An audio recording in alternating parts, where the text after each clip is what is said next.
back vibe, baby.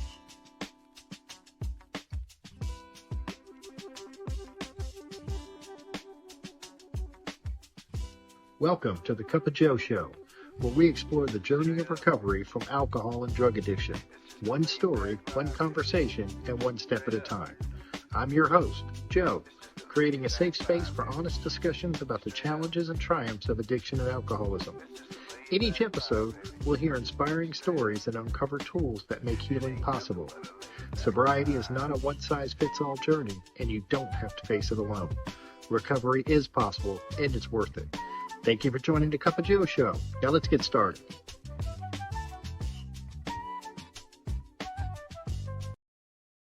Hey everybody, welcome back to the Cup of Joe Show. I'm your host, of course, Joe, and today's episode is a special one.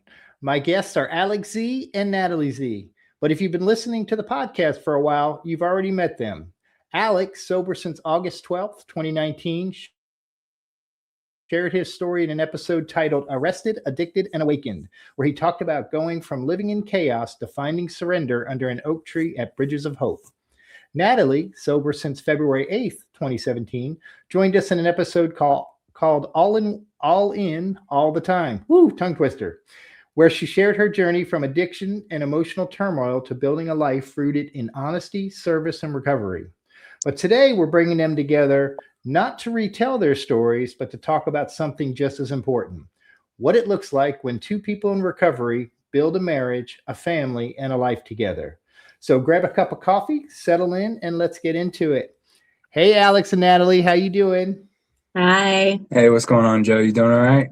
Doing all right, man. Thank you guys so much for your willingness to come on the podcast again and talk about something different, your relationship, which is really cool.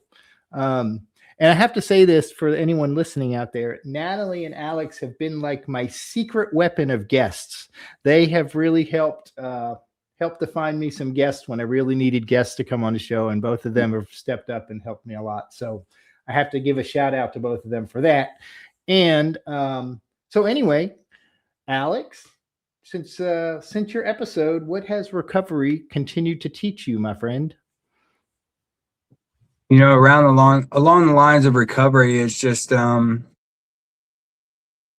used to think when I got sober, there was like when a person first gets sober, they think it's like a linear journey, right? Like just going along a line to get to, the 12th step, or to start sponsoring people. And then it's like, okay, I'm gonna hang out at this finish line per se. But since the last time on your show, it's like I've realized this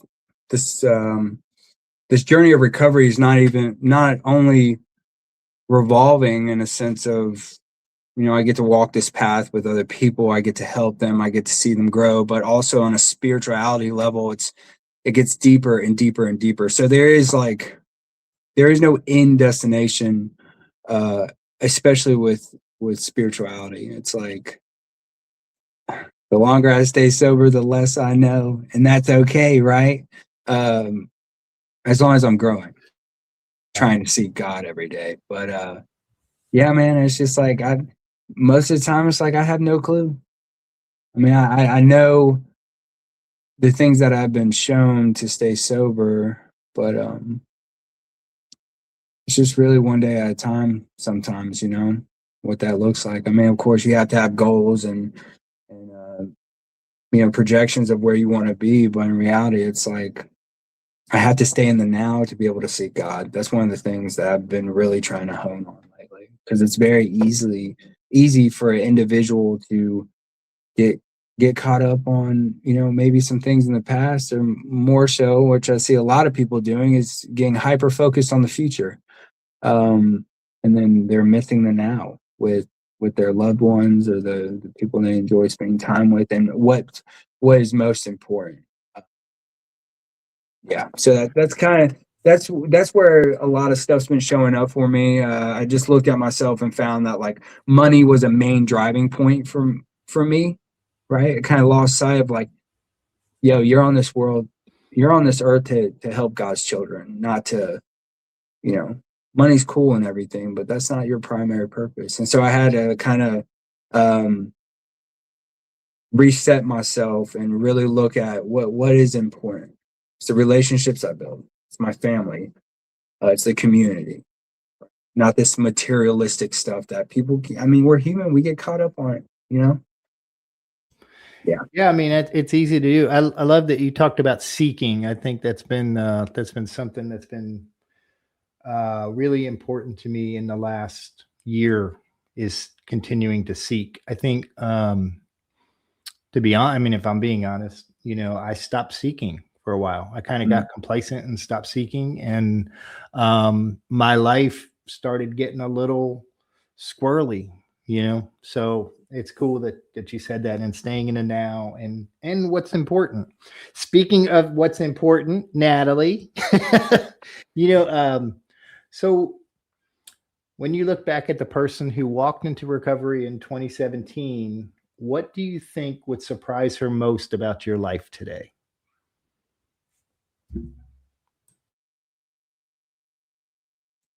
I don't necessarily think that it would be too much.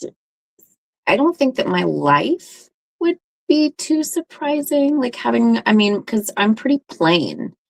Like it's plain. Which I guess, you know what, that is pretty surprising, because I never wanted anything plain. I honestly, like, I was obsessed when I got sober, and any other time that I tried to get sober. I was obsessed with being different and alternative. Like, I just had to be different and more or less than everything and everything that I did, and I think it's more so that I would be surprised with who I am and how I walk and talk, if that makes sense. And I don't just mean, like, the things that I do, and I'm much more selfless than I was. Not that I am all the time, but, or I, like, think of people, or I am, honest, and I show up places when I say I'm going to, whatever. It's more so that, the person that I was, like I said, just obsessed with being different. And the traits that I had would absolutely fall in line with, like, a personality disorder of the histrionics type. And so when I tell stories about myself and the way that I used to be, especially in sobriety, to friends currently, sponsees, or sometimes there are people, there's not too many of them left, but there are people that knew me in a prior sobriety that are still sober today.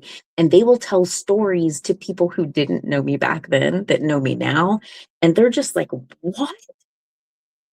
What are you talking about? Like, I was the person who, uh, at the end, after the meeting, had to, like, cry in the parking lot and, like, fake a panic attack because not enough people were looking at me. You know what I'm saying? And I think that, if I looked at myself today, I wouldn't recognize that person. I would be so surprised that I am able to sit, that I also don't require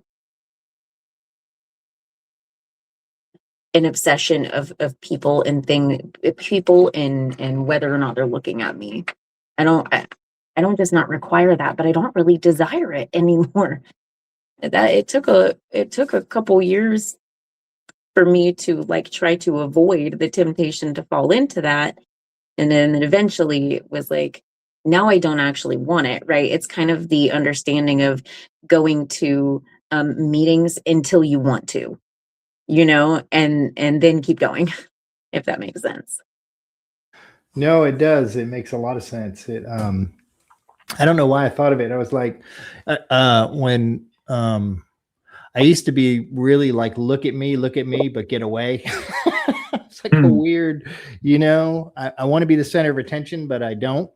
And it was just because I was so uncomfortable, that I needed these outside things to make me feel whole. So I thought, and I had a friend, he likes to say, he said, we can't fix our inside problem with outside stuff. We just can't do it. Yeah. And I think we all tried for so long until we found recovery. So it makes perfect sense what you were saying. It's crazy that you say that though, right? It's because like that even makes sense, and I know it's the truth because I've found comfort with a relationship with spirit and uh, building a real connection with God, right? But at the same time, like you hear people talk about this. I want to be careful with my terminology, but somewhat of a daily reprieve, right? Something that I have to do on a daily basis. Like recovery is not like a one and done. I do these things and I'm good. It's like I have to constantly stay on the beam or try to balance as best as I can on the beam because I've heard this term, right? Like there's two ships, they go out to a port, and one is just like 2 or 3 degrees off than the other, right? And they both leave the port trying to go to the same location, but they have to go over 1,000 miles to get there, 100 or 200, whatever. And so at the end of their destination, even though the ship was only 1 or 2 degrees off of the correct route, they end up hundreds and hundreds of miles apart, right? And they probably, I mean, just 1 degree, right, over a long period of time. So it's like if I'm not constantly reeling myself back in, I get to the point where it's like I start seeking that outside comfort again. I can, and it's that's why like I have to be diligent about recovery and continue on a daily basis looking at myself, because if I don't, that 1 degree, if I continue to let that 1 degree go off, it's like I'll wake up one morning and like I'm seeking gratification through social media, or I'm gambling, or I'm doing hidden things, or whatever, right? And so I guess to get back to what you were saying, it's like it's just recovery is awesome. It's beautiful. It's so much fun. But underlining all that, there's a deadly, deadly thing going on that if we don't proceed with caution, uh, at times through our recovery, it's like we could wake up and be in danger real quick and be like, how did I get here? I always remind myself that I am an arm's length away from a drink or drug or whatever, So, when did your lives intersect? When did you and Natalie meet? So, it's funny. I'll let Natalie speak. I'll go ahead and she might tell you a different story. So let me go ahead and get my 2 cents in before she comes in and said something different. But I think what we're gonna say is gonna be lined up together. But I guess like proceeding up to it, it's like before we met, I think it's very important, at least on a recovery basis, because I think people can relate to it as well. Before me and Natalie met, we talk about seeking outside comfort, and I just could not have a healthy relationship with a woman, right? And, I was seeking comfort through women, and it just what. So I had looked at myself and taken a break, and so like I had a close buddy of mine that invited me to a spiritual retreat. And of course, like I want to grow. And so there's these moderators, and they basically talk about experience, strength, and hope through storytelling. And anyway, I went to the spiritual retreat just off the pure drive to want to grow closer to God. And again, I've taken a break. And so I wasn't pursuing a relationship at the time. I was wanting to work on myself, and I had worked on myself. And so my friend's girlfriend was her sponsee, Natalie's sponsee. And so they were sharing a room. Me and my buddy were sharing a room. And, we went out to do meditative yoga or whatever. And I see her and she's doing all these poses and stuff. And, it's just like, okay, she's cute, and And I don't know. I mean, it's, after one person told their story and stuff, there's guys were playing guitar or whatever, and she was sitting alone listening to guitar, and I was like, well, let me go ahead and talk to her. And, um, I don't know. It was like, there was no idea of like what that would look like, or, where we would go, but it was just like a wholesome, real conversation and connecting as well. Now, that's my side of how we first met. Okay. I'm gonna go ahead and let Natalie tell you her side of meeting each other. I think I covered it kind of. This is like, if you remember Paul Harvey, the rest of the story. Now we're going to get Natalie the rest of the story. Or here's the truth. In Recovery, there's a book called How Bill Sees It, and then Lois wrote one that says How Lois Lived It. So now we're going to find out how Natalie lived it. So how were you when you guys met, Natalie? How did you see it? It's funny, just a side note that you brought up, that I love Lois's readings. She did one also called Lois Remembers. It was really good. And she also, just by the way, this is just kind of a plug for her writings. She talks about some Dr. Bob stuff too. Lots of things that you wouldn't otherwise read about. And she did a diary of 2 motorcycle hobos. So she was a pretty good writer herself. Anyway, yeah, I went on this retreat. I had been on this retreat before, and it's called The Language of the Heart. And I went on it before, and when I was super early in sobriety. I don't even think I had a year the first time that I went. And I spent like a fair portion of my early sobriety, and by early, I mean like 5 years, right? Pretty poor. And so going again wasn't too much in the cards. And finally it was in the cards. I had a great year, and like financially speaking, and all of my financial amends were completely paid off. So I was just excited to go and to see some people I hadn't seen in a while. And I and plus, like, again, another plug, if you haven't gone on retreats or conventions, Absolutely, roundups, those kind of things, I mean, you are missing out big time. We go on these things together now, and we have a blast. It changes the game. Because the people that you see, that like, recovery is big, right? But at the same time, it's a very small room. So it's like these people, you stay in the game long enough, or stay in this long enough, you're gonna cross these people again. And so, like, even just like a 3-day thing, seeing these people maybe a year later at something else, it's like, yeah, there's already that deep connection there, right? Because you've shared this like profound experience,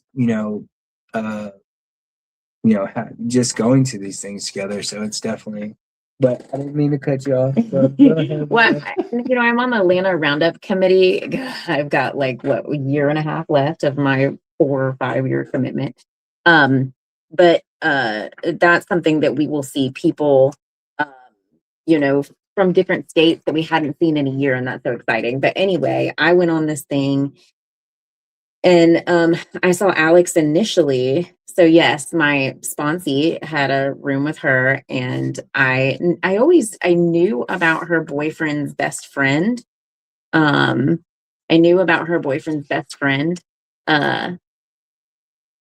Because I sponsor her, right? But I didn't know anything about him necessarily. So he must have been a good guy. Otherwise, she would have been talking crap all the time, But I saw Alex initially.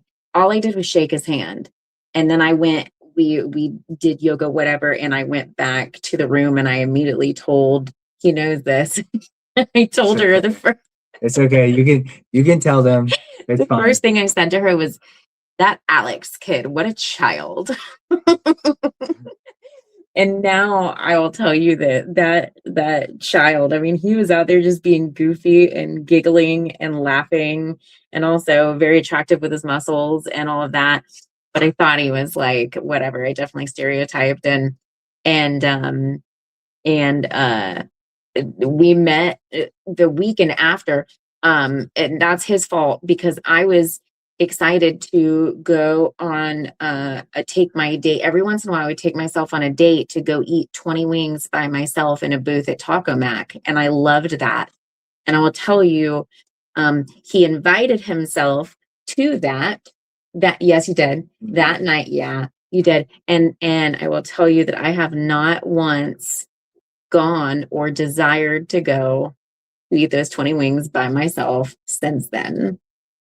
It was great. We was talked great. for 4.5 Yeah. hours. We sat there. I mean, it Wow. was unexpected, and we literally sat in that booth and talked about everything under the sun. But lots of God, which was Yeah. really important.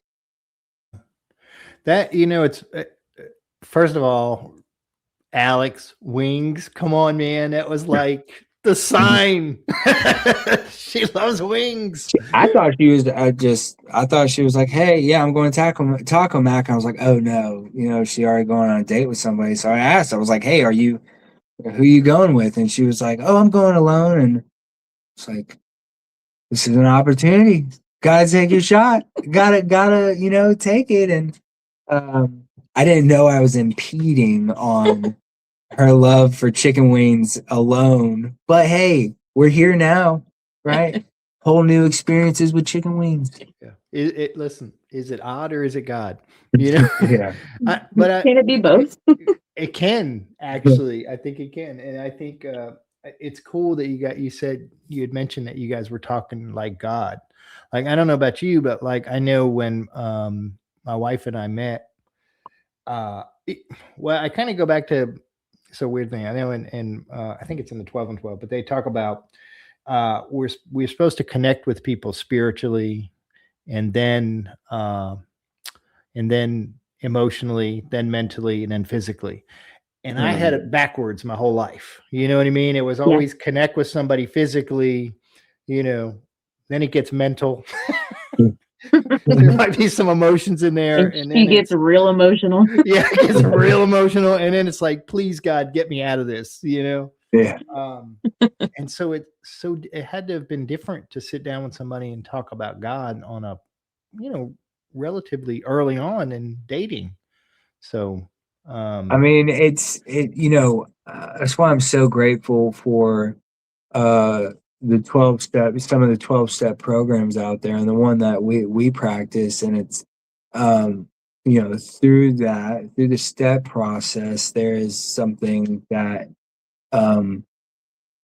basically you come up, you and God, and usually you have a mentor or a spiritual guide, to help you, but like you come up with your ideals, right? Ideals of what you want in your partner, or how you want to be a partner, or how you want to be a husband, or how you want to be a father, an employee, a member of society, right? You can look at all these areas, or all these they're really relationships, right? Me being an employee is a relationship with my employer.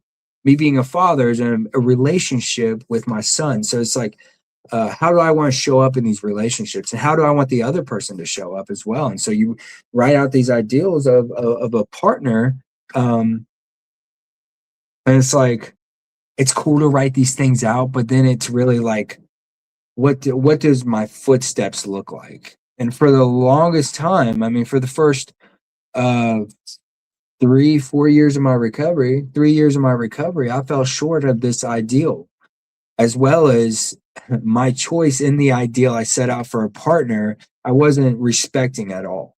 Right. And so, sitting in that booth, having those chicken wings or whatever, and, you kind of, in reality, I mean, we're not getting any younger. I mean, and it's like, we're, 30 years old or whatever. And it's like, okay, you kind of have to look at these things initially, because there's just, I understand being 20 or whatever, and just having those experiences of whatever, but it's like, we're 30 now, they're not playing games. Let's like get down to brass tacks and look like it, starting off is if this is going to be a good fit. And so, yeah, God is, it is crazy. Drugs and alcohol used to be the topic of conversation for years. I'm saying years, right? And now it's like the topic of conversation with my best friend every day is God. It is insane. It is insane. That's pretty cool. So what was, Natalie, what was the first thing about Alex that made you think this might be different?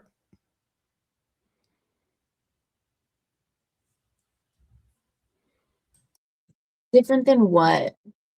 Different than prior relationship? Yeah, maybe that it was that this this could be, he could be the one, he could be the person, your person, you know. Can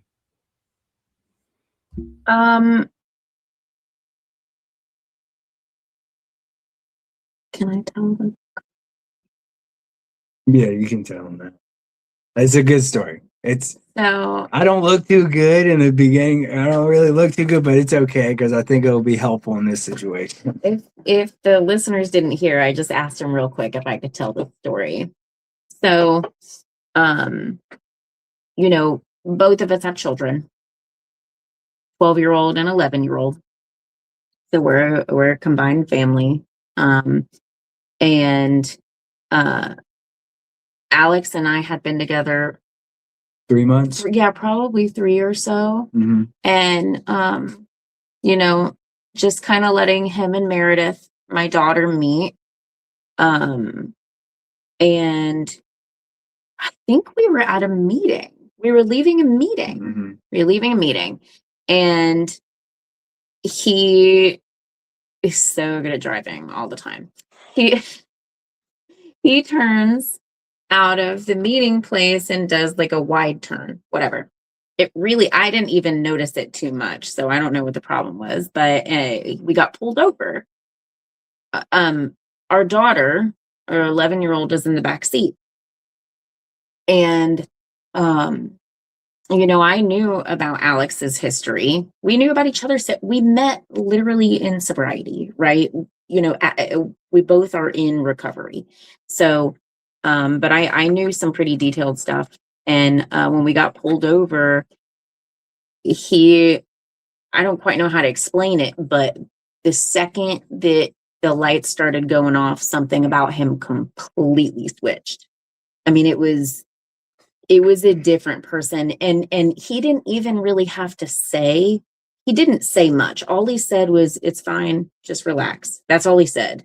But the energy within the truck shifted so intensely that our daughter in the backseat, who was 7 at the time, maybe 8, starts freaking out and crying. She's been pulled over before with me. Okay, like, I've sped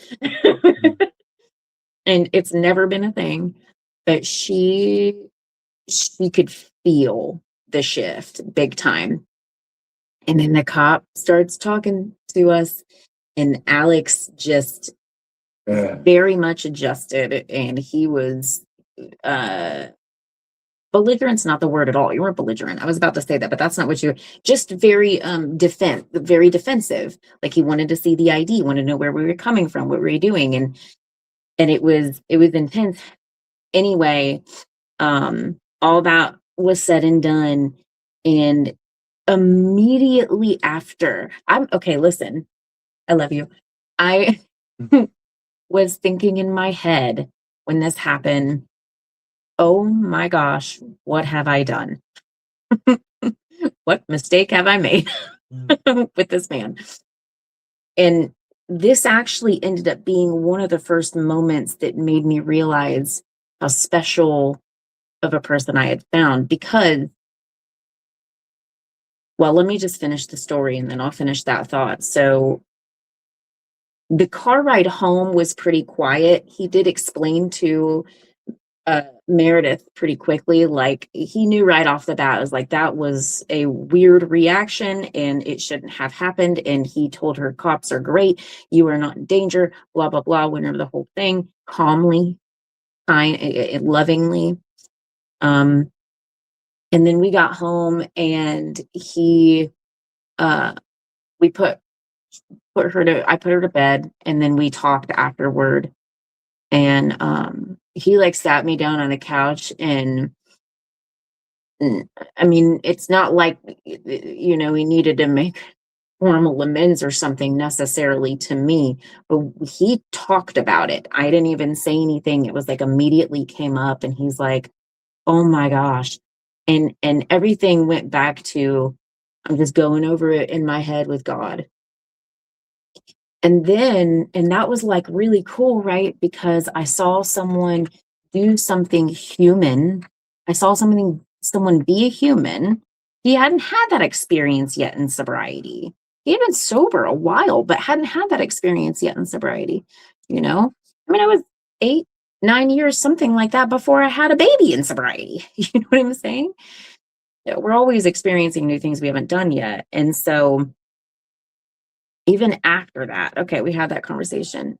2 or 3 days later, he came back and had a more formal apology, because he went and he took what happened and faced the extreme discomfort of facing himself and the way he had reacted, and took it to like his entire sponsorship family and like talked to them about it or whatever, something like that. And came back with these ways to rectify it, which actually resulted in writing a letter to this officer and a very formal apology. And it was so honorable. And I have sponsees that'll call me and just be in so much morbid reflection. And I try to remind them that the program is not, being in recovery, whatever program it is that you're a part of, generally speaking, I guess I can only speak for my own, is not about doing things. It's not about not ever getting resentments. It's not about not being in fear. It's not about not acting in fear. Because if you just go ahead and not do those things, you don't need what I need to survive. That being active in your recovery means when these crop up, you will fix them. When you act out of fear, you're going to go and make amends where needed and change the behavior. And that was so honorable. And it honestly, Joe, like, it was extremely attractive, because I had been taught to be attracted, not just attracted to men, but attracted to the people that I keep around me that have the program that I desire. Because if I am around people who work lesser of a program, they get away with little dishonesties here and there, little cash dishonesties, little relationship dishonesties. Guess what I think I'm going to start? Guess what you think? What do you think I'm going to start doing? I'm going to start thinking those kind of things are okay. And people who are asleep don't know they're asleep, It's like the 2 degrees Alex was talking about, with the ship coming out of the port. That's exactly it. And I love that you use the word honorable, because it is really, I was thinking like, now, Alex, I'm just going to say it. I was like, damn, that's the way a man's supposed to act.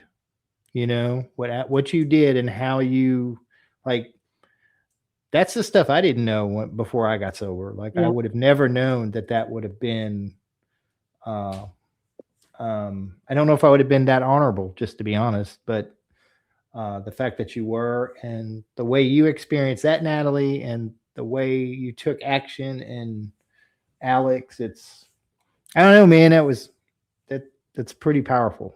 Well, you talk about old ideas, right? I've spoke about it earlier, and it's like, I had no clue that I was just going to be, like, you see a happy dog hanging out in the yard, but then when they see the mailman, they start barking and going crazy. It's like, but they had no clue that they even had a problem with this mailman, right? That's how it was with the police officer. Like, I mean, in my mind, it's like, yes, police officers are good. They're here to protect. Um, but of course, I take these old experiences and I base ideas off of them for the now. And so when I ran into when the police officer pulls over, like I'm telling them, be quiet, I'll handle this. It's okay. And then he comes and asks me for my ID, and I'm like, I don't answer questions. I don't have to give you anything. Like being just not. Oh yeah, you I don't. said I that. don't. Not being the best guy, right? In reality, stepping back, looking at it with some spiritual mentors and people that are in my circle with me, other men, right? It's like dude, he was just trying to protect the city that he loves by making sure that I wasn't intoxicated because I did swerve out a little wide. And so, yeah, I mean, I felt horrible about it, and that's the cool thing though about recovery is like this gives me, I have been gifted the key to living life without having to alter the way I feel by putting substances in my body. Like it is truly a gift, and it's true. Like it's a key. That through experience has shown me that it will walk me through anything. Anything might be uncomfortable, might feel like not so good, but in reality, it's those uncomfortable times and the not so feeling goods are a lot better than being dope sick or having withdrawals off of alcohol, homeless on the street all day, every day. Yeah, I mean, it's I like to say, my worst day sober is better than my last day drinking. That's for sure. So, yeah, the last day was rough. Yeah, and I don't ever want to forget that. So, um, so sometimes you hear in recovery and about, especially about couples, that you need to keep your recovery separate. And I know when we had talked while we were preparing for the show, you had said you wanted to challenge that idea of keeping recovery separate in your marriage. So what did you mean by that? If you don't mind sharing. Yeah, I guess I'll speak on it first. I know we both have a good bit to share. We could go for a while, but I mean, everybody is everybody has the right to have their own view, perspective, idea of what their partnership or marriage or relationship looks like. I know that me and Natalie's outlook and ideas and kind of our mission together of marriage looks the same, right? And it aligns with one another. And what that looks like is we are one entity under God. And so when it comes to recoveries being separate, there is, as far as individual recovery, right? I can't sponsor her. I can't take her through the steps. She cannot do the same for me. I think there's some complications would arise if I just came to her and told her everything that runs through my mind all the time. She's like, "No, I won't judge you." I'm like, Yes, I will. "Yes, you will. Absolutely, you will." And I would do the same for her. I couldn't do that. So along the lines of individual recovery, like it's good to have other men, and for her, other women that she can have in her corner, I can have in mine, and so I can take these things too that maybe wouldn't be the best idea of sharing with my wife initially. But at the same time, we have 10-step stuff off of each other, right? When we continue to take personal inventory and when we're wrong, promptly admit it, right? And so like I have to seek guidance on it. And a lot of the times I'll reach out to my brothers or my spiritual advisor. And a lot of the times, like she's my best friend. So I will run things by her as well. And she will give me feedback and she'll do the same for me. And like I know couples that and I'm not knocking them. If it works for them, that's great. That's awesome. That will, we go to separate meetings. I mean, she'll go to a women's meeting sometimes, and I'll go to a beginners or a men's meeting occasionally as well. But we have the same home group we go to together. We are highly active. A little bit less because our daughter's 8 months old, and we're trying to integrate back into that. But we are pretty active in our home group together. We do fellowship events together. She talked about these conferences and functions and retreats and stuff. We do all that together. So like every time we speak, I'm there for her and she's there with me. I mean, unless we absolutely have to miss, which is very rare, very rarely. But so it's like there's different corridors of it that may be separate in the sense of individual recovery, but everything else is basically integrated with one another. I cannot be on a separate page than her. Right? I have to, and it's cool because I think that's a cool thing about being in a relationship or married with someone else that is in recovery, because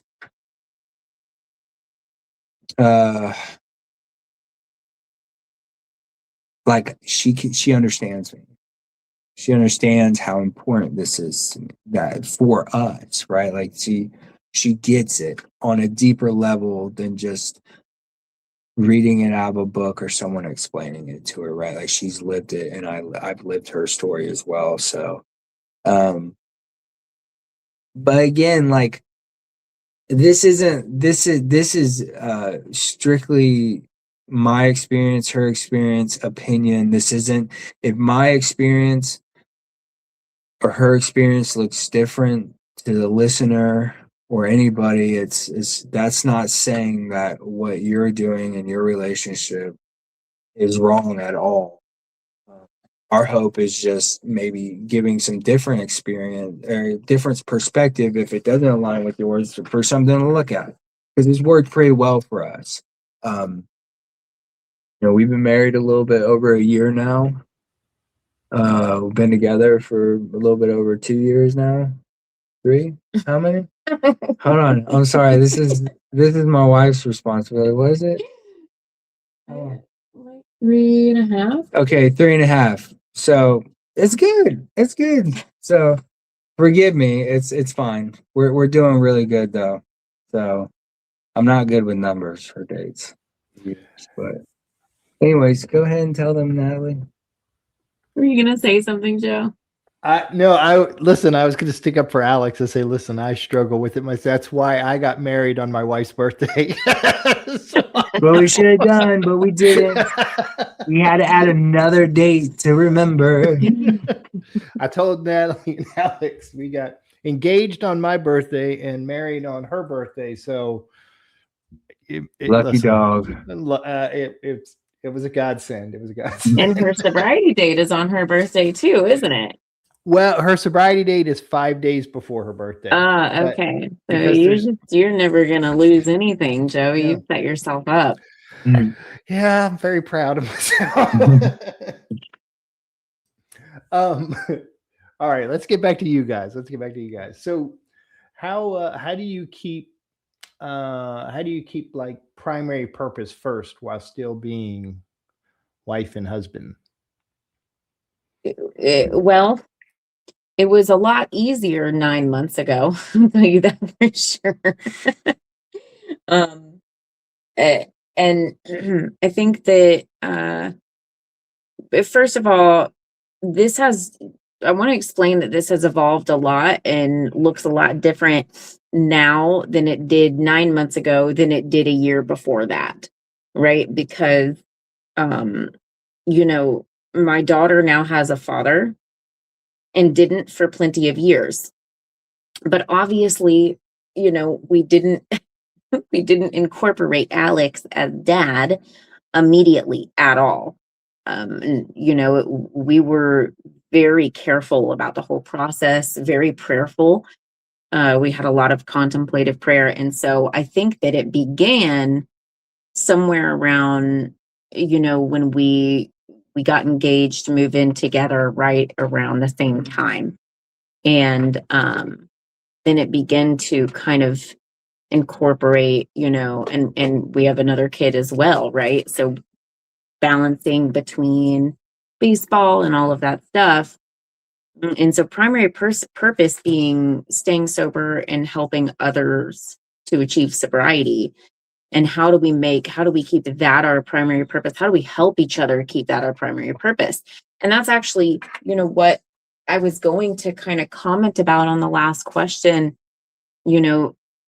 That is, I am not above and neither is he. I wouldn't really consider it below. I think it's very important to kind of knock each other around a little bit and be like, hey, when was the last time you... Now, we don't really have to say that kind of stuff, but we have every once in a while. I was like, hey, shouldn't you probably go check out shouldn't you go to the women's meeting? Because we have our constants that we do every single week, no matter what, right? For the most part. But like every once in a while, I'll be like, hey, why haven't you gone to the women's meeting? Or like, hey, why haven't you written your nightly inventory? These kind of things. But as far as, we kind of incorporated, okay, sharing stuff because, so Meredith doesn't come with me at everything that I do now. I mean, she used to be like the mascot because she'd just be all everywhere. Every sponsee that I had, she'd be sitting in the background for years, And so Meredith is my daughter, is our daughter. But now, really what that looks like is there's been a lot of kind of getting used to it, right? And a lot of trial and error. And we're just humans. So throughout this process, the first like 2 or 3 months trying to make that happen, we'd take things personal. We'd go back and forth and be like, in our minds, I'm not getting enough time. Oh, I'm not giving him or her enough time, or, oh, whatever. God, everything about recovery is just practicing it. It's all just about practicing it. Every single thing about recovery. And this has been no different. And so to give an example, a lot of times, Mondays will look like we have sponsees come over a couple during the week. And for a while it was Mondays, him and one of his sponsees would be out in the back porch and they'd go do that there. And I'd be with the new baby and getting dinner ready and then getting the other kids ready for bed and all that. And then now it's switched, right? So I am with a sponsee of mine. I go on the front porch or on the back porch, and Alex does everything in house. Or I'm headed to my women's meeting. So every other week we switch off, and we kind of just make sure that happens for each other. In the midst of our Saturday night meeting, it is a very large speaker meeting, and it is an hour and a half, sometimes lingering to 2 hours meeting. And so we kind of make a deal from the beginning, because we have 2 speakers. The one speaks for 15, the other one for about an hour. And so we kind of make a deal in the beginning. We'll say like, hey, I'll go for the 15 minutes with her. You go for the second half. Or I'll go for this speaker, and we'll switch off, And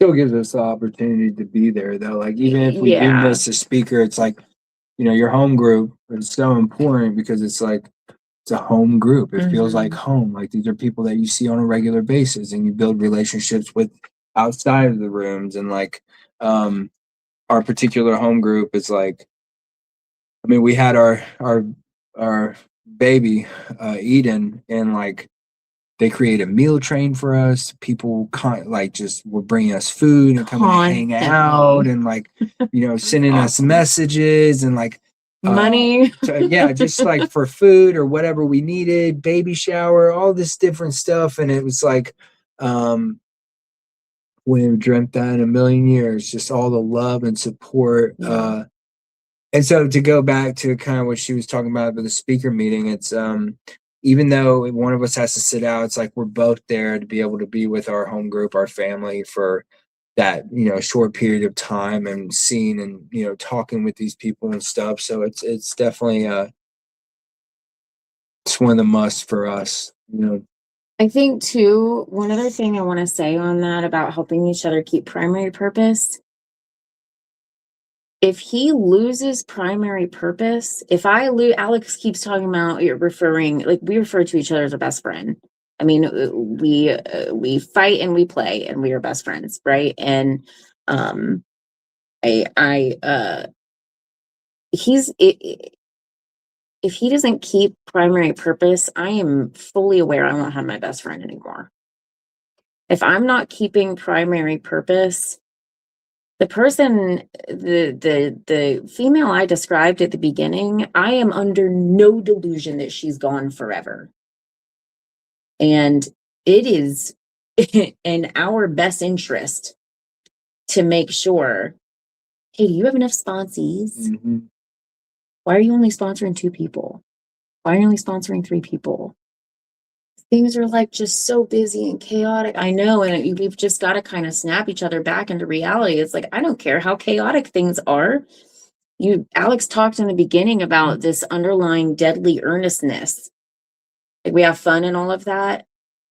It's been, I will tell you though, phenomenal to have a person that really truly gets that I am not with someone that doesn't see it's a deadly, that doesn't have this underlying deadly earnestness thing. Do you know how often he says to me, he'll just go, he'll be sitting at his desk or something out of nowhere, he'll just go, oh my God, dude. Do you have any idea that not that long ago, I was so homeless? It actually was a long time ago, now that you think about it, years and years and years. But he'll be like, my God, I was homeless. I was skinny. I didn't have any food. I didn't have any shoes. I was homeless on a motorcycle. Do you know how often he says that? How exciting is it to be with somebody so grateful that has not forgot about where they came from? And the thing is, people are like, oh, you can never forget your last drink. Good luck remembering it with sufficient force if you're not working with people that are green, right? I'm completely uninterested in meeting Alex 6, 7 years ago. Completely uninterested in meeting that person. She talked about it's in our best interest to keep our primary purpose. I'm just thinking on a larger scale. It's not only ours, but it's probably everyone around us' best interest that we stick to our primary purpose. And if we even want to go broader with that statement, it's probably in the world's best interest that we stick to our primary purpose. Because I mean, that's the deal. It's like it's a helping people, and it makes the world just a better place in general, right? And like instead of everybody I come into contact with, I'm spreading basically this sickness, right?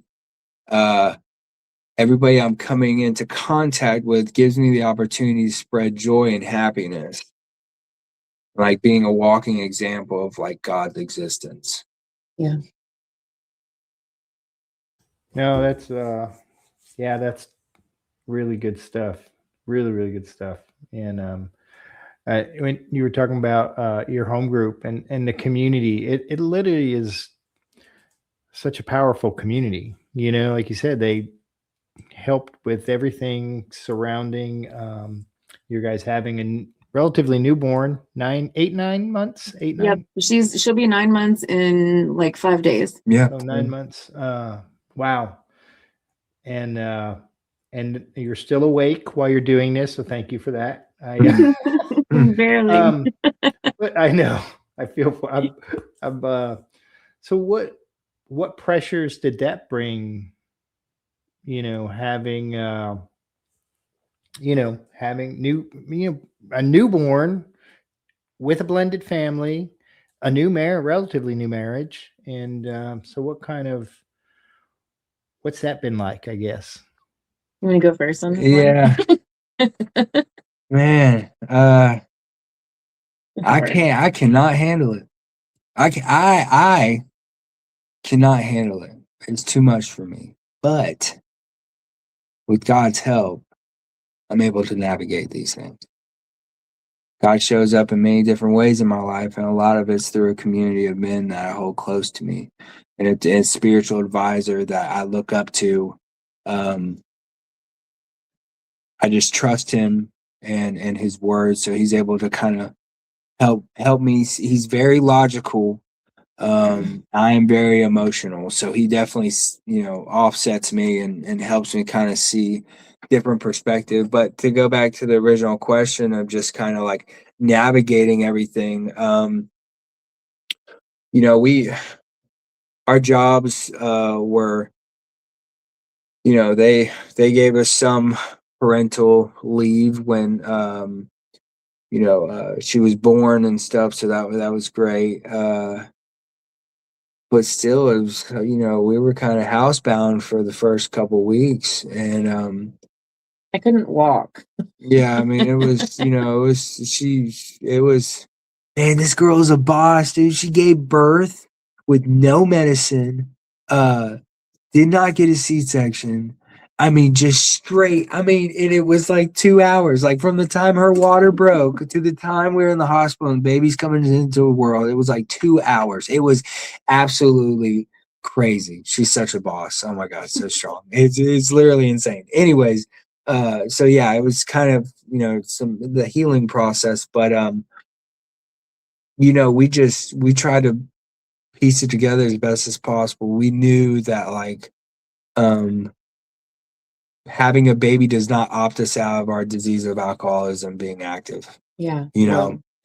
And so it's like, what can we do to make sure that we're staying aligned with what God would want us to have us do in this situation? So had a lot of people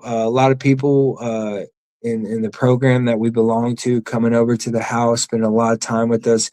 She talked about hey, when's the last time you did your nightly review, as an example. And it's like, that was one of the things that like, I'm human. I've fallen off a little bit from it again, but when she was born, it was like, I was scared, I had this fear, and I don't know if it was a healthy fear or God was doing something in me for me. But like, the thing is like, I do not want to go back. Right. So I'm willing to take out whatever action I have to do to kind of have insurance on this thing. And so I started doing nightly reviews every night, and constantly talking to guys and just trying to stay connected as best as possible. We were doing, Zoom meetings and stuff. And, so we were just trying to, and then it got to the point where we just were like, I know the baby's only like 2 or 3 weeks old, but we got to get in touch with our people. We got to go back. And so, I mean, she was very young, and we were going to the meet. We were trying to get back into the swing of things. Which is the challenge in yourself. I mean, because we have an 11-year-old daughter and a 12-year-old boy. Both are highly active in sports as well, and school and all these things. And so, it's just, it's just one of those things, having to stay in it. So that was it, and it's still been a struggle. I mean, our home group is about 35, 40 minutes, sometimes an hour in traffic. And for whatever reason, our baby just feels like she's in the electric chair when we put her in that car seat, because she will like, she's gotten better now, but she would literally cry and scream the whole 45 minutes away. And so like, and back. And it's like, this went on for like 2 months. Oh my gosh. It was grueling. But it's like, how bad you want to stay sober, man? No, I didn't, not in that aspect. But in reality, it's like, we have a responsibility and commitment. And it's like, we have to endure these things because it is worth it. It is worth it. When you found your group or found your people, it is totally worth it to trudge the road of happy destiny, because it really does feel like trudging sometimes. But again, back to the point, it's a lot better than being on the streets. I think too, one of the biggest challenge for us is that we both, to be like sleepless right? To be like not sleeping, to be like learning to breastfeed. We both were not used to a crying baby. Okay. Our kids were a lot. I mean, of course they cried when they were babies, but it was much different. And this one just was she's totally different now. She's much more chill now. I mean, it was like she had the witching hour for the first 3 months. And I was like, is there something wrong? Like, is there oh something wrong with her? my Like, gosh. so it's just, you get, it's just, yeah, Well, it's a different experience. it was, yeah. And I think that like one of the biggest challenges was to be so exhausted. We're both pretty big personalities. We are both insanely sensitive with each other. I'll be honest with you. I kind of let most things roll off. I don't have too much sensitivity with too many people anymore. But like if I have such a deep attachment with you, yes, you can affect me. And obviously he's probably the deepest attachment with a human on this planet other than my sponsor. And so I mean, we are deeply sensitive people and we were extremely exhausted. And there was a lot of pain on both of our ends. And and frustration and just ego getting at us, talking to us. And right, what does your ego want to do? It wants to separate you so it can kill you. Absolutely. It wants to separate you to make you drink and make you die. It wants to separate you so you can be as far away from humans and just think that you're so much different. And we had so much of that going on. And I don't think that that's like, I want to be clear though, that when I look back at that, I don't think we were like being sick. I think that I'm so grateful for the program because that was going to happen. That's what happens. That's just so normal. And all the things that we did to practice the program, no matter what, like you said, it was 2 weeks afterward, and we were there with our home group, and we were talking to people constantly, and we were just all of this stuff. We were doing it pissy and tired and moaning, but like we did it, and our ego didn't get the best of us. You know what I mean? That was a challenge. And one last thing that I want to mention with that. Okay, this was more so for, I was going to say this was more so for me, but I promise you it was not. It absolutely affected this man, whether he says it or not. The changes hormonally for females after giving natural birth are wild and really difficult. And I know, thank God he had a program because he put up with me. I mean, I was struggling to talk at times. I would cry for hours. That doesn't even really explain it. My head would do some weird things. And I experienced a little blip of some true postpartum depression where, especially, when I'd be awake in the middle of the night for hours and hours and like seeing things, yeah, that was challenging. I just say, cheer up, Buttercup. Give her a You think he'd be living at this house if that's what he said? No, I mean, it's definitely one of those things of like, I got to set aside myself in this and really just, because humans, man, we're naturally selfish, right? It's just kind of the nature of the beast. And so it's like, I got to set myself aside for maybe what I want in this situation or how I think it should be going or whatever. And just like, it's what the program Recoveries kind of taught me too. It's like, just show up and be the person you think that God would want you to be, not what you would want to be, this position. So, we're not definitely nowhere near perfect, and we've had our spits and spats and quarrels and stuff. She is absolutely 100% perfect, not flawed at all. I am highly flawed. A lot of work to be done here, but she's good. So hopefully some of her holiness will rub off on me, and I'll be good. No, but so, but yeah, man, and also like getting through that too, with anything. I mean, it's relatable with addiction, alcoholism, and then recovering with people, right? You get to have these experiences that like bind you together, right? Through getting sober together or going through this experience that's a trial, or these obstacles that you have to kind of navigate through. But just like with us, I mean, I'm sure there'll be other obstacles down the road that will be hard, that we will not need to navigate together, and this was just one of them. I think that's one thing I thought about when I said that too, is we're together. We're navigating this together. Very quickly, and I'll speak for myself, my mind will make this a me against you type deal.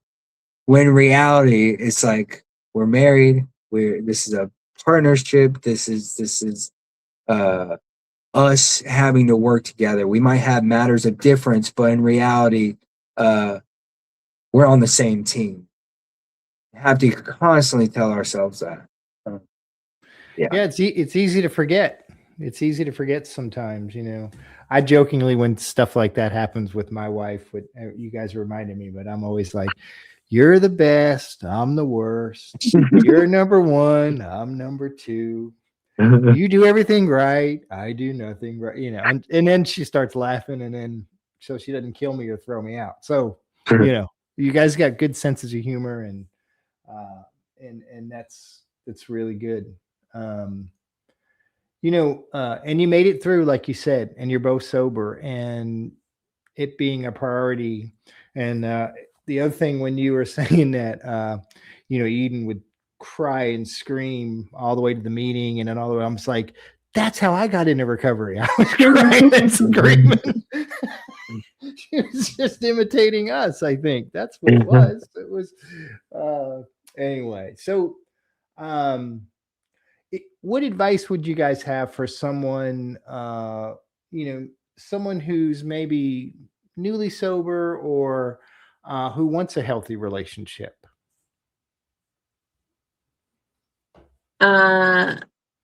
I'll make it pretty simple.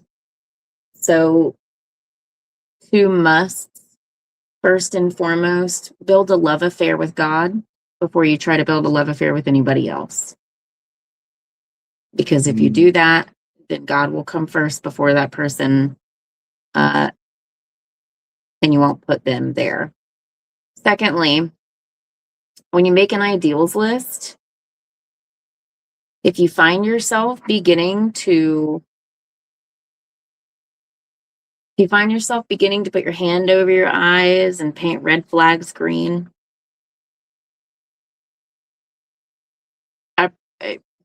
some people may disagree with me, and that's fine, but I promise you it's not going to work. And it's also not worth it. When you make an ideals list, there are very, very, very few things that I would consider worth budging on. But also, when you make an ideals list, you better try your hardest to live up to it, because you're not going to get that person if you don't.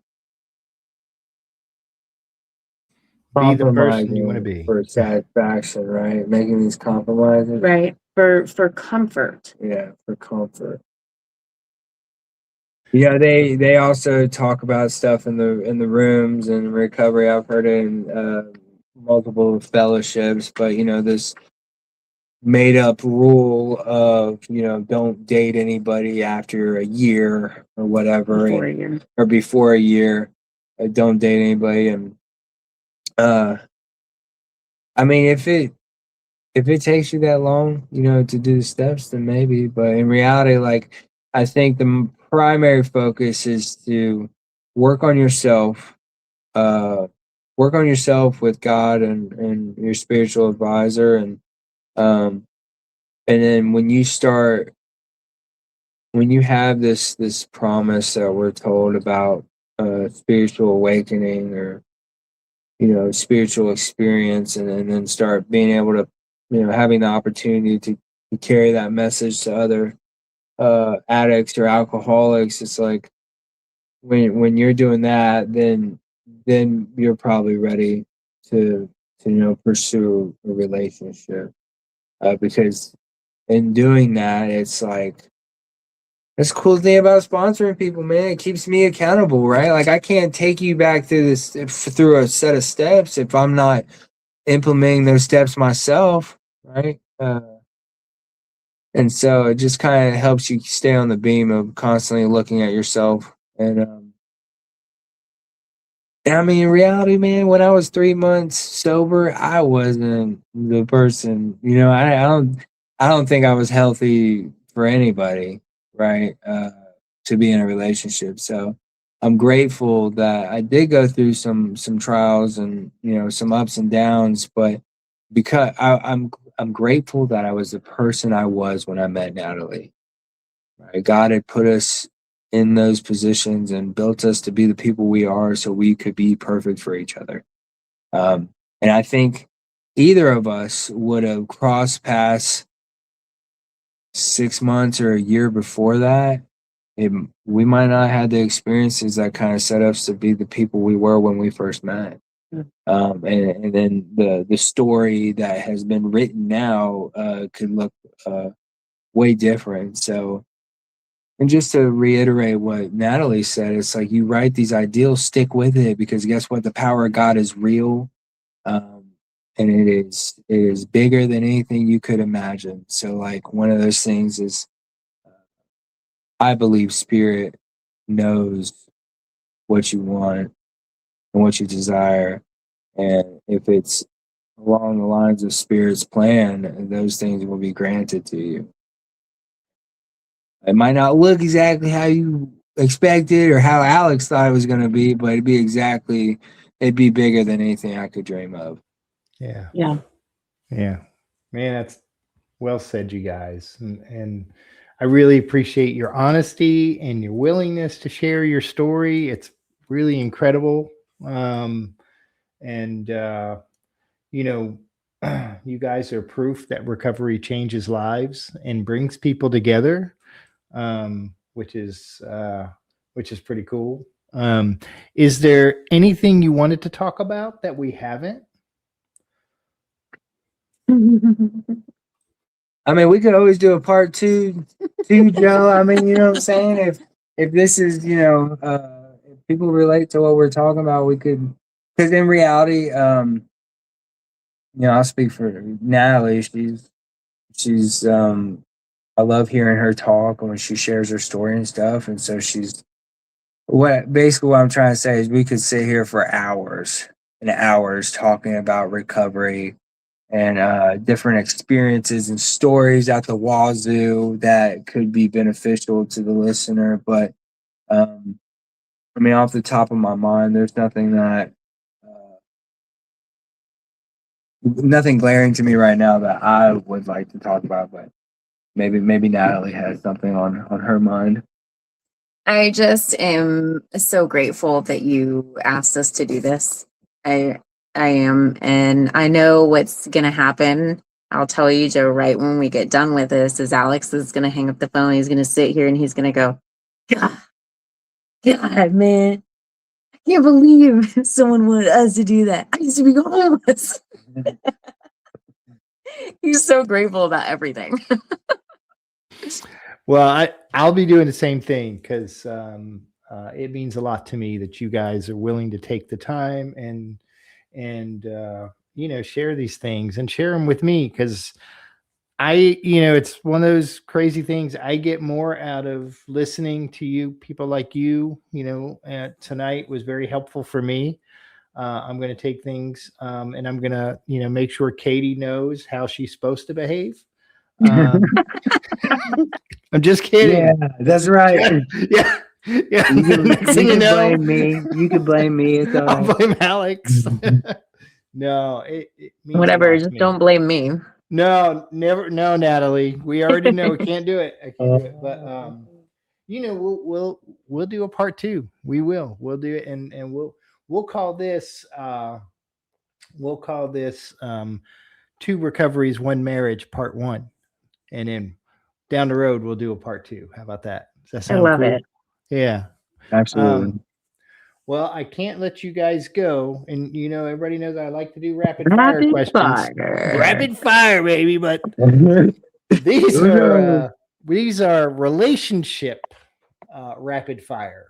So either one of you can answer or both, at the same time or whatever. It's up to you. We'll just go with it and see how it goes. So are you ready? Yeah. Ready as I'll ever be. Okay. Who said I love you first? Me. She did. Who's more likely to say, hey, you might need to go to a meeting? Me. She will. Who will make amends faster? Alex. I will. 100%. I'm always sorry. Yeah, he's always sorry. I'm always sorry. That's not amends, by the way, but you get the gist. You got me on that one, Alex. Who is more patient? Oh, Natalie. Are you? I think so. I don't know. Yeah, I think you're more patient than I am. Not with the kids. I'm more patient with you. More patient with me. I'm more patient with the kids. So it's kind of like I don't know about that either. I'm more patient with kids. You know what? Whatever she says is right. Okay, well, this is what we've learned. I think I am a lot more patient with him. I know the answer to this next question, but I'm going to ask it anyway. Who tends to be the director more? Alex. Yeah. Is that surprising to you, Joe? Can I tell you why you're surprised? Because I know I'm also surprised. I'll let you know why you're surprised right now. Because in every area of my life have I felt the need to direct. But what I have found is when you find a man's man, suddenly the masculine woman becomes a little bit more feminine. And you know what? I'm fine with it because it's exhausting to direct. It's fair enough. Fair enough. And yes. Yeah. Yeah. I mean, it's like, yes, there's like, we have the same outlook and, values as like a home and how it's constructed and everything. Talk about like a home, not like the building of a home, but like, an actual home. And that includes a family, right? And so our ideals line up with one another, but in the same time, like, I know she doesn't really do it much, but like if she wants something, I might have an initial reaction of like, but in reality, in the back of my mind, after I say that, it's like, okay, how can I make this happen? Right? That's just how my mind works.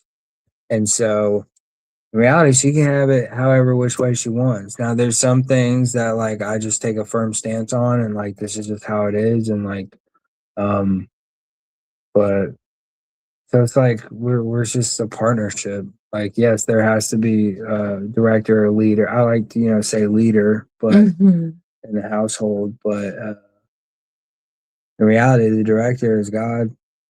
Yeah, that's true. We do when we disagree. We really do come together. I know this was rapid fire, but this got serious pretty quick. We come together, and I will tell you people right now, if you haven't had the experience of holding hands and praying out loud with your partner, we do it often. In fact, right now we are doing it every night. It is so awkward, but after you do it a few times, it's not awkward, it's beautiful. So please take practice in it. Absolutely a wonderful suggestion, and it's very powerful. It really is. And it's really hard to argue with your partner if you're praying with them. Oh my gosh, that's really good. You should write that down. I'm on it, Natalie. I'm on it. So who is more likely to say, let's pray about it? Me. Her. 100%. I'm so glad we agree on all these. We have to. If we want a good night after this video, I gotta make sure we're aligned. Who is funnier in the relationship? Alex. Me. Who is more likely to overthink things? Alex. Me. 100%. The curse. How about each of you, one word to describe your marriage today? Me first. Gotta make sure it lines up with what she's gonna say, or I'm in the doghouse. One word.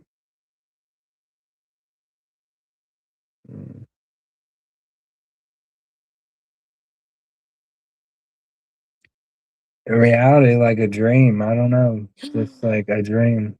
It's absolutely, just a dream. Something that seemed impossible. A lot of my dreams are like, I can't fly in the sky. This isn't real. But like this dream to have like the life and the companionship and the children and just all the relationships and stuff, it's just like yeah, it's just a dream. I mean, our wedding was just absolutely like phenomenal. It was just like it was so perfect. Yeah, so that's my many words behind the one word. Natalie? Wouldn't it be funny if I said nightmare? We'll talk about that later, but tell them something good. One word. One positive word to describe your marriage. Positive. Do you hear that? He said positive.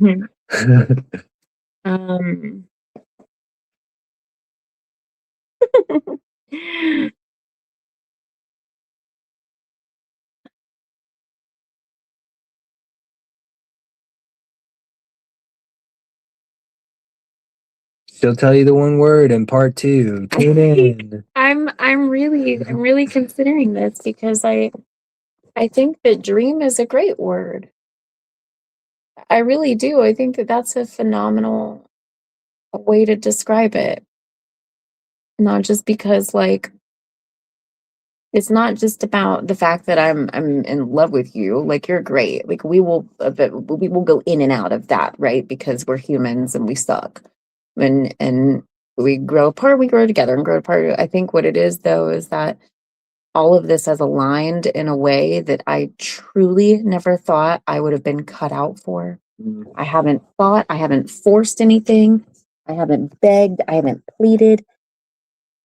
None of that. It's all been green lights from God in every way. And that doesn't mean it hasn't been difficult, but that sounds like a dream to me, doesn't it? It does to me. I think dream is the word. That's pretty cool. Yeah. I tell everybody I came up with it. I'm going to. Actually, yeah. Can't you edit this and make it to where Natalie, you're the best. And then Alex are the worst. You're number one. We're number 2. All right. Okay. Finally, fill in the blank. Today, because of recovery, I get to experience blank. Can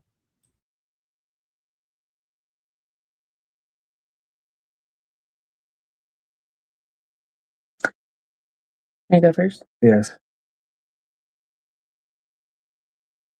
Satisfaction. I like it. Like real joy. Real whole joy. Yeah. That's even better. Wholeness. Like whole. I get to experience being whole. Yeah, that's pretty cool. Pretty powerful. Guys, thank you so much. Really. And thank you for sharing your experience, strength, and hope, but also having fun, and sharing your life and sharing some laughs. It's been a lot of fun, and I really appreciate you guys taking the time tonight.